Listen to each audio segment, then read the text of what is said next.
ओम श्री गणेशाय नमः। हरे कृष्णा।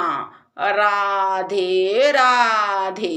मैं कुसुम सिंह छत्राणी आप सभी का अपने चैनल शिव शक्ति में हार्दिक स्वागत करती हूँ। आज मैं आप लोगों को शिव महापुराण के पंचमुमा संहिता के 35वां अध्याय की कथा सुनाने जा रही हूँ।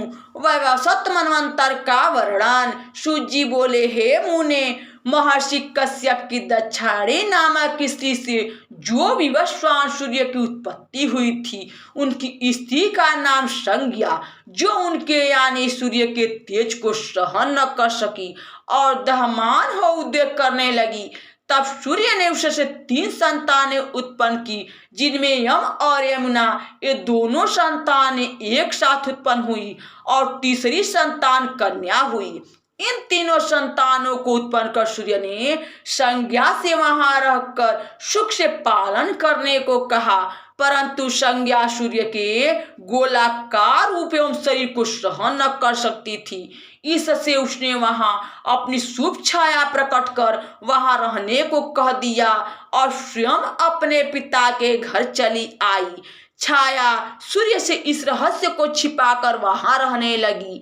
संज्ञा के पिता संज्ञा को सूर्य के पास लौट जाने के लिए बहुत ललकारा। बाध्य हो संज्ञा वहां न रह सकी और लौटकर घोड़ी का रूप धारण कर कुरु देश में जाकर मनुष्यों में विचरने लगी। उधर उस छाया को ही संज्ञा जान सूर्य ने उससे मनु नामक एक सुंदर पुत्र उत्पन्न किया। छाया उस पुत्र से स्नेह करती हुई वहां रहने लगी। उस पुत्र का नाम सामड़ी मनु हुआ। पश्चात जब वैवस्वत मनु को संज्ञा रूपी छाया की वास्तविकता ज्ञात हुई तो उन्होंने उसे धिक्कारा और छाया ने भी क्रुद्ध होकर उसे श्राप दे दिया कि अत्यंत रोषित हुआ तेरा यह चरण गिर जाए। इसके पश्चात यम ने हाथ जोड़कर अपने पिता से निवेदन किया और कहा कि माता, सब पुत्रों से स्नेह हटा अपने छोटे पुत्र को ही क्यों मानती है? इसी कारण मैंने उस पर चरण का प्रहार किया, जिसे आप क्षमा करें। और माता ने जो मुझे चरण न रहने का श्राप दिया है, इस पर भी विचार करें। आपके प्रसाद से तो मेरे चरण नहीं गिरने चाहिए। सूर्य ने कहा, इसमें कोई कारण होगा, अन्यथा तुम्हारे जैसे सत्यवादी धर्मात्मा को क्रोध आता ही नहीं। परंतु तुम्हारी माता का वचन मिथ्या करने की मुझ में शक्ति भी नहीं है।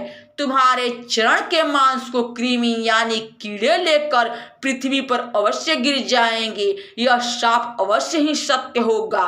तुम अपने मन को सावधान करो। सूत जी कहते हैं, हे मुनीश्वर, इस प्रकार सूर्य ने अपने पुत्र यम से कहकर अपनी स्त्री छाया से क्रोधित होकर कहा कि हे कुबुद्धे, तूने यह क्या किया? तेरा केवल इसी एक पुत्र में स्नेह क्यों है? इसका कारण कहो। तब छाया सूर्य का यह वचन सुन सब बातें सत्य सत्य निवेदन कर कहने लगी। उसने कहा, तुम्हारे तेज से जलती हुई तुम्हारी स्त्री संज्ञा तुम्हें छोड़ तीर्ण के वन में चली गई है और अब तो वह तपयुक्त तुम्हारी प्रशंसा का पात्र हो रही है।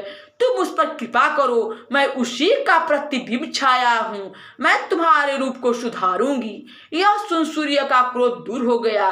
पश्चात मुनि ने भ्रामी आरोपण कर सूर्य देव का विकट तेज छीन लिया। उस तेज के कम हो जाने से सूर्य देव का रूप शोभायमान हो गया। उन्होंने देखा कि उनकी स्त्री संज्ञा योग में स्थित है। तब उस घोड़ी रूप धारण के संज्ञा पर मुग्ध हो सूर्य देव ने अस्वरूप धारण कर उससे भेंट की, परंतु पर पुरुष की इच्छा से उसने वैसा न होने दिया।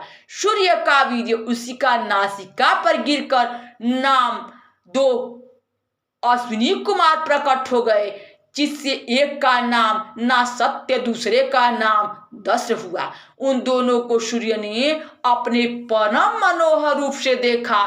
संज्ञा अपने पिता का अवलोकन को परम प्रसन्न हुई, अपने पति सूर्य को साथ लेकर घर आई। स्त्री पुरुष सुख से रहने लगे। इससे यम को बड़ा दुख हुआ। वे धर्म से प्रजा को प्रसन्न करने लगे। इस कर्म से उन धर्मराज को महाकांति प्राप्त हुई। पितरों का आधिपत्य व लोकपाल की पदवी मिली। अब वे सामणु मणि प्रजापति हुए।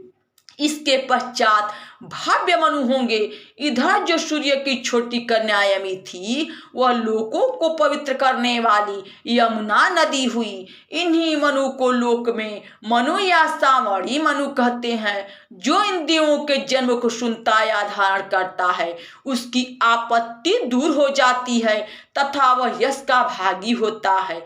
यहाँ शिव महापुराण के पंचमुमा संहिता के 35वां अध्याय की कथा समाप्त हुई। बोलो शंकर भगवान की जय। हरे कृष्णा। राधे राधे। भक्तजनों, यह भोलेनाथ की कथा है। आप लोग कम से कम कमेंट बॉक्स में हर हर महादेव तो लिखा कीजिए, जिससे आप सभी पर महादेव की कृपा बनी रहे।